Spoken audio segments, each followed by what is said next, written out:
Continuing the Varieties of Religious Experience, a study in human nature by William James. We are in lectures 11, 12, 13, Saintliness,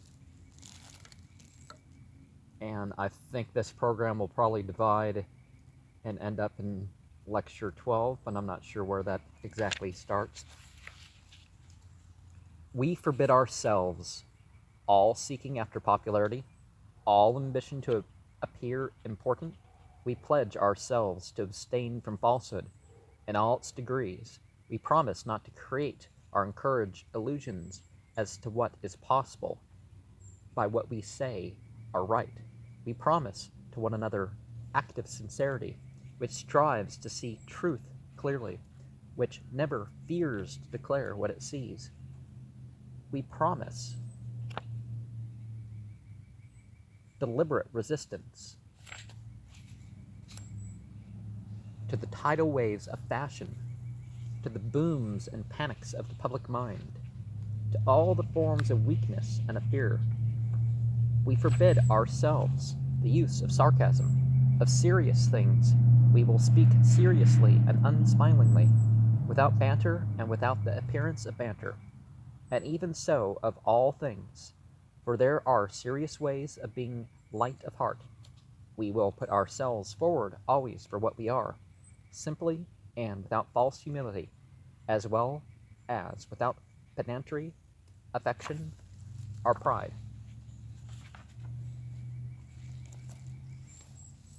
So, purity. The shifting of the emotional center brings with it, first, increase of purity. The sensitiveness to spiritual discords is enhanced, and cleansing of existence from brutal and sensual elements becomes imperative. Occasions of contact with such elements are avoided. The saintly life must deepen its spiritual consistency and keep unspotted from the world. In some temperaments, this need of purity of spirit takes an ascetic turn, and weakness of the flesh is treated with relentless severity.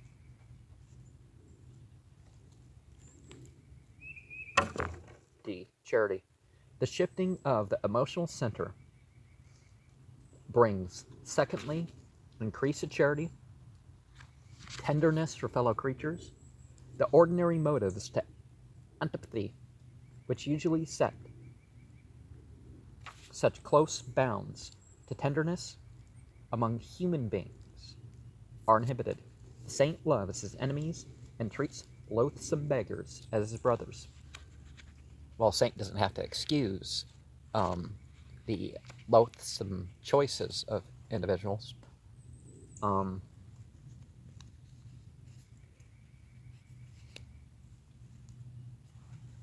But you can kind of set things aside to encourage something good, right? I now have to give some concrete illustrations of these fruits of the spiritual tree. The only difficulty is to choose, for they are so abundant. Since the sense of presence of a higher and friendly power seems to be the fundamental feature in the spiritual life, I will begin with that. In our narratives of a conversion, we saw how the world might look shining and transfigured to the convert. See above on page 248. And apart from anything actually religious, anything acutely religious, we all have moments when the universal life seems to wrap us round with friendliness, in youth and health, in summer, in the woods or in the mountains. There come days when the weather seems all whispering with peace, hours when the goodness and beauty of existence enfold us like a dry, warm climate, are chimed through us as if our inner ears were subtly ringing with the world's security. Thoreau writes, "Once, a few weeks after I came to the woods for an hour, I doubted whether the near neighborhood of man was not essential to a serene and healthy life. To be alone was somewhat unpleasant, but in the midst of a gentle rain, while these thoughts prevailed, I was suddenly sensible of such sweet, beneficent society in nature, and the very pattering of the drops, and in every sight and sound around my house, an infinite and unaccountable friendliness all at once, like an atmosphere sustaining me, has made the fancied advantages of human neighborhood insignificant, and I have never thought of them since. Every little pine needle expanded and swelled with sympathy,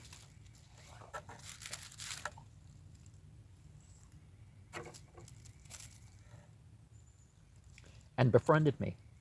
I was so distinctly made aware of the presence of something kindred to me that I thought no place could ever be strange to me again.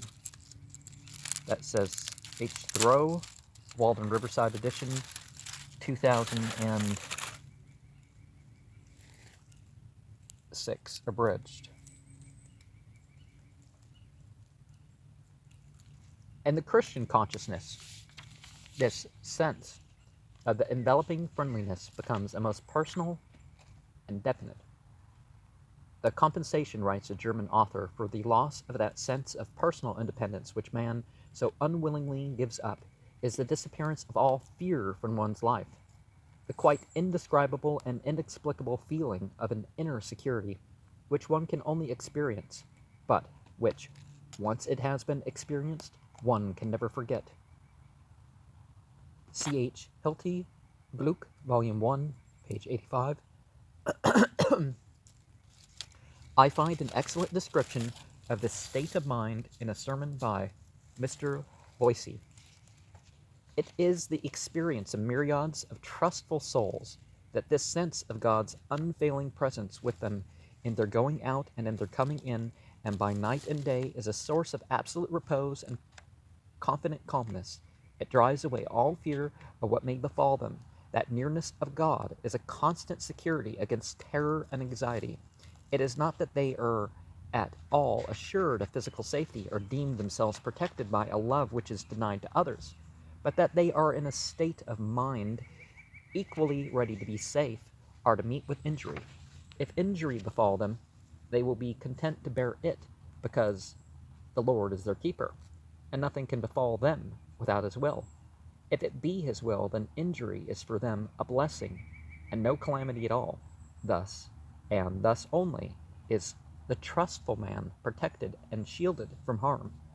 And I, for one, by no means a thick-skinned or hard-nerved man, am absolutely satisfied with this arrangement, and do not wish for any other kind of immunity from danger and catastrophe.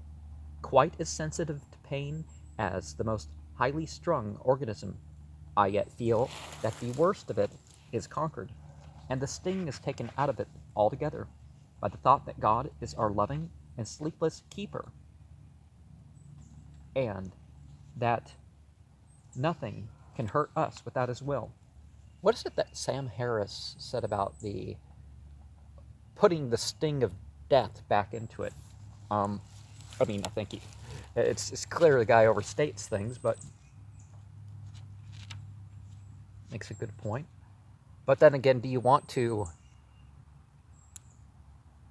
dwell on the fullness of every pain and difficulty? But that the Mystery of Pain and Death, London, 1892, page 258, is where that quote that starts, the sermon by Mr. Boyce. Most more excited expressions of this condition are abundant in religious literature. I could easily weary you with their monotony. Here's an account from Mrs. Jonathan Edwards. Last night, Miss Edwards writes, it was the sweetest night I ever had in my life. I never before, for so long a time together, enjoyed so much of the light and rest and sweetness of heaven in my soul, but without the least agitation of body. During the whole time, part of the night, I lay awake, sometimes asleep, sometimes between sleeping and waking, but all night I continued in a constant, clear, and lively sense of the heavenly sweetness of Christ's excellent love, of his nearness to me, and of my dearness to him, with an inexpressibly sweet calmness of soul, in an entire rest in him. I seemed to myself to perceive a glow of divine love come down from the heart of Christ in heaven into my heart in a constant stream, like a stream or pencil of sweet light. At the same time, my heart and soul all flowed out in love to Christ, so that there seemed to be a constant flowing and reflowing of heavenly love. Kind of like the star card of the tarot, right? And I appeared to myself to float or swim in these bright, sweet beams, like the motes swimming in the beams of the sun or the streams of his light, which come in at the window. I think that what I felt each minute was worth more than all the outward comfort and pleasure which I had enjoyed in my whole life put together. It was pleasure without the least sting or any interruption. It was a sweetness which my soul was lost in. It seemed to be all that my feeble frame could sustain. There was but little difference whether I was asleep or awake. But if there was any difference, the sweetness was greatest while I was asleep. Compare Madame Guyon's. It was my practice to rise at midnight for purposes of devotion. It seemed to me that God came at the precise time and woke me from sleep in order that I might enjoy him. When I was out of health or greatly fatigued, he did not awaken me. But at such times I felt, even in my sleep, a singular possession of God. He loved me so much that he seemed to pervade my being at a time when I could be only imperfectly conscious of his presence. My sleep is sometimes broken, a sort of half-sleep, but my soul seems to be awake enough to know God when it is hardly capable of knowing anything else. T.C. Upham, The Life and Religious Experiences of Madame de la Motte Guyon, New York, 1877, Volume 1, 260, and continuing Miss Jonathan Edwards' account here. As I woke early the next morning, it seemed to me that I had entirely done with myself. I felt that the opinions of the world concerning me were nothing, and that I had no more to do with any outward interest of my own than with that of a person whom I never saw. The glory of God seemed to swallow up every wish and desire of my heart. After retiring to rest and sleeping a little while, I awoke, and was led to reflect on God's mercy to me, in giving me for many years a willingness to die, and after that in making me willing to live, that I might do and suffer whatever he called me to here. I also thought how God had graciously given me an entire resignation to his will, with respect to the kind and manner of his death, that I should die, having been made willing to die on the rack, or at the stake, and if it were God's will to die in darkness. But now it occurred to me I used to think of living no longer than to the ordinary age of man. Upon this I was led to ask myself whether I was not willing to be kept out of heaven even longer, and my whole heart seemed immediately to reply, yes, 1,000 years, and 1,000 in horror, if it be most for the honor of God, the torment of my body being so great, awful, and overwhelming, that none could bear to live in my country, in the country where the spectacle was seen, and the torment of my mind being vastly greater. And it seemed to me that I found a perfect willingness, quietness, and alacrity of soul in consenting that it should be so, if it were most for the glory of God, so that there was no hesitation, doubt, or darkness in my mind. The glory of God seemed to overcome me and swallow me up, and every conceivable suffering and everything that was terrible to my nature seemed to shrink to nothing before it. This resignation continued in its clearness and brightness the rest of the night, and all the next day and the night following, and on Monday in the forenoon without any interruption or abatement. And William James has considerably abridged the words of the original, which was given in Edwards' narrative of the revival in New England. The annals of Catholic saintship abound in records as ecstatic or more ecstatic than this. Often the assaults of the divine love, it is said, of the Sister Seraphique de la Martiniere reduced her almost to the point of death. She used tenderly to complain of this to God. I cannot support it, she used to say. Bear gently with my weakness, or I shall expire under the violence of your love. Bogad, Histoire de la Bienheureuse,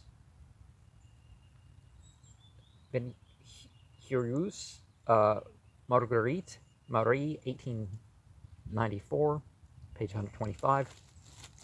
Let me pass next to the charity and brotherly love, which are a usual fruit of saintliness and have always been reckoned essential theological virtues. However, limited may have been the kinds of service which the particular theology enjoined.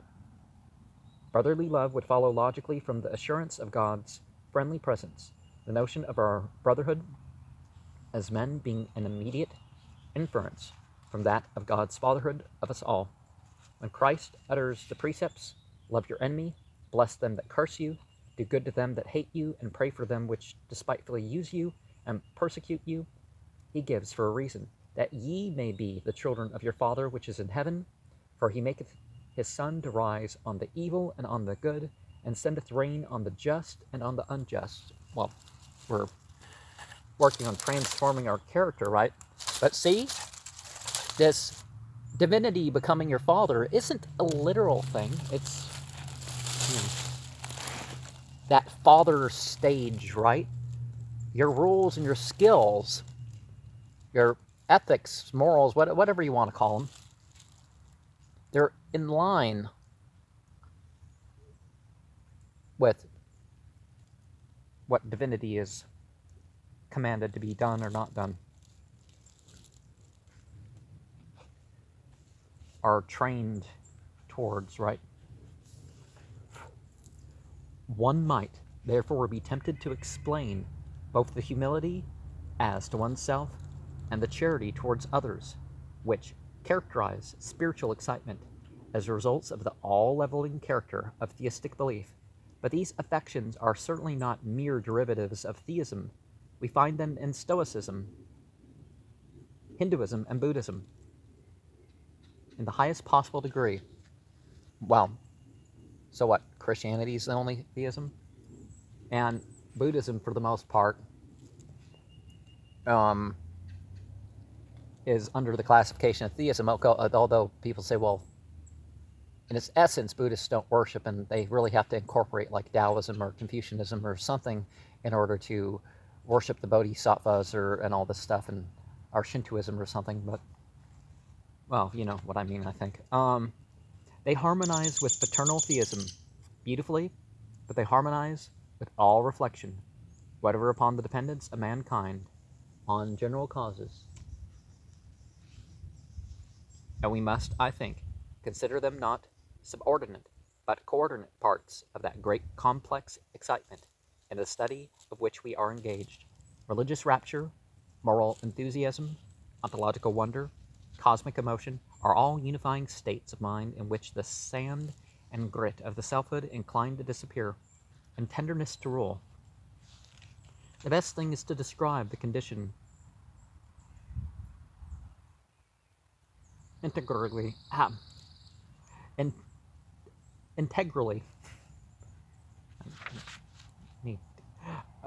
as a characteristic affection to which our nature is liable, a region in which we find ourselves at home, a sea in which we swim, but not to pretend to explain its parts by deriving them too cleverly from one another.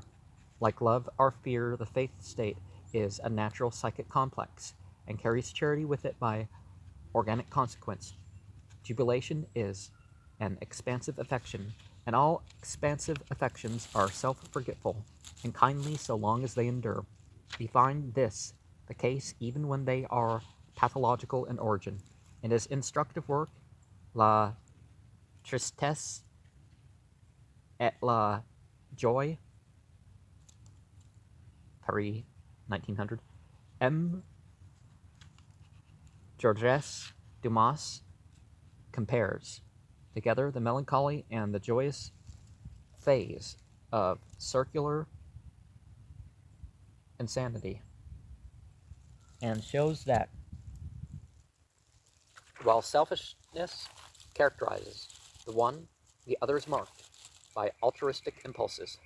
No human being is stingy and useless, as was Marie in her melancholy period. But the moment the happy period begins, sympathy and kindness become her characteristic sentiments. She displays a universal goodwill, not only of intention but in act. She becomes solicitous of the health of other patients, interested in getting them out, desirous to procure wool, to knit socks for some of them. Never since she has been under my observation have I heard her, in her joyous period, utter any but charitable opinions. Page 130. And later, Dr. Dumas says, of all such joyous conditions, that unselfish sentiments and tender emotions are the only effective states to be found in them. The subject's mind is closed against envy, hatred, and vindictiveness, and wholly transformed into benevolence, indulgence, and mercy. Page 167.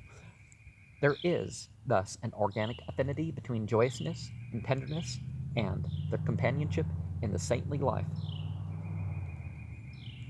need in no way occasion surprise. Along with the happiness, this increase of tenderness is often noted in narratives of conversion. I began to work for others. I had a more tender feeling for my family and friends. I spoke at once to a person with whom I had been angry. I felt for everyone and loved my friends better. I felt everyone to be my friend. These are so many expressions from the records collected by Professor Starbuck. Page 127. Oh, what was cited there?